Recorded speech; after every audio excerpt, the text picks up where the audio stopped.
Sarado pa kami. Babalik na ako sa Amerika sa susunod na linggo. At nagpapaalam ka? Aren't you 3 years too late? Gusto ko lang sana magpaliwanag. Wala akong sasabihin sa isang katulad mo.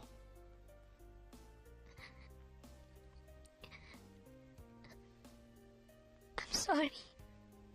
Sorry? For what? Na ginago mo ko? Na pinagmukha mo kong tanga? Alex, hindi ko naman ginusto. How dare you! Naghintay ako, Ana. Pinaasa mo ako. Pinakamahalagang araw yun sa buhay ko. Nating dalawa.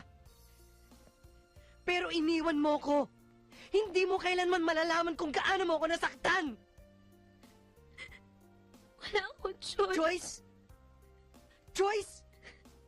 Ano ang kailangan mo pagpilian? Alex. Hindi ba pumayag naman ako? Hindi ba? Susunod ba nga ako sa'yo doon? So ano pa? Ano pa ang dapat mong pagpilian when I gave you the best choice?